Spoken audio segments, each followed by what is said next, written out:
ওদিকে ডাইনি বুড়ি তো ঘরে অপেক্ষা করছে আর বাড়ি মাত করে বলছে, তোমার কি এখনও হাত মুখ ধোয়া হলো না? জলদি করো। আর বাইরে থেকে জাদু কাগজটা উত্তর দিচ্ছে, হয়ে এসেছে, আর একটু অপেক্ষা করো। বৃদ্ধা তো অপেক্ষা করেই চলেছে।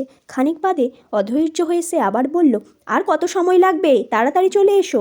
প্রত্যুত্তরে জাদু কাগজ জানালো, আর সামান্যক্ষণ অপেক্ষা করো।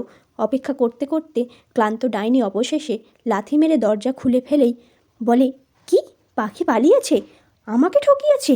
ঠিক আছে, আমি আসছি, এখনই তোমায় ধরে ফেলবো। ঝড়ের বেগে ছুটে ডাইনি তো ছোট ছেলেটিকে প্রায় ধরে ফেলার উপক্রম করেছে। এমন সময় সে তার দ্বিতীয় কাগজ, রক্ষা কবচের কাগজখানা বের করলো।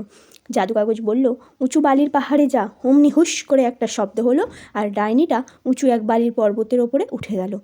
সেখান থেকে গড়াতে গড়াতে নিচে পড়তে থাকে আর চিৎকার করে, দাঁড়া, আমি আসছি, তোকে জ্যান্ত খেয়ে ফেলবো।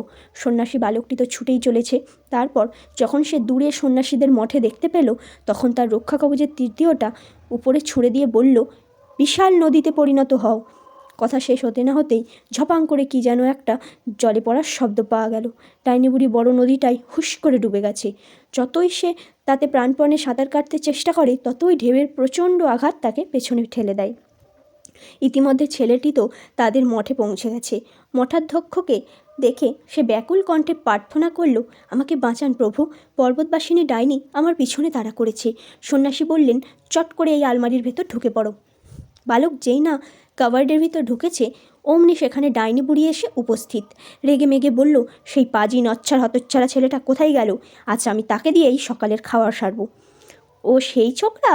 সে তো গতকাল সকালে বাদাম কুড়োতে বেরিয়েছিল, কিন্তু এখনও পর্যন্ত সে ফেরেনি। সন্ন্যাসী সবিনয়ে জানালেন, মিথ্যা কথা, তুমি ডাহা মিথ্যা কথা বলছো। শিগগির বলো সে কোথায়। সন্ন্যাসী বললেন, আমি তো তোমায় বলছি যে সে এখানে আসেনি।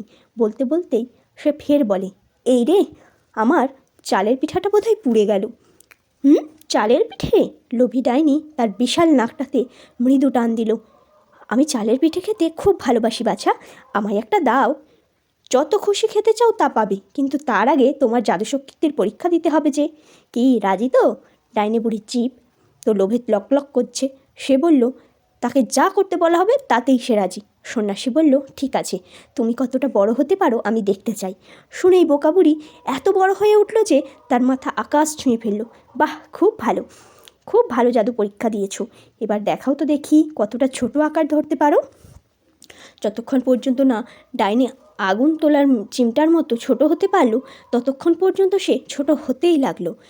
এর থেকেও ছোট হতে পারবে কি? কোনো উত্তর না দিয়েই ডাইনি আরও ছোট হতে লাগলো। বাহ, তুমি এখন একটা সোয়াবিনের দানার মতো হয়েছ দেখছি।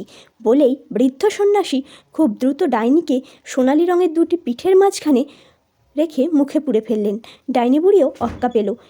সেই থেকে জাপানের গ্রামবাসী ছেলেমেয়েরা বাদাম কুড়োতে কুড়োতে গায়, কি মজা কি মজা, ডাইনি পেল উচিত সাজা, আহা কি আরাম, মুচমুচে খাস্তা রসালো বাদাম, চল পেট পুড়ে খাই, ডাইনি তো নাই, বুড়ো সাধু গিলে খেলো তাকে, তবে ভয় আর কাকে।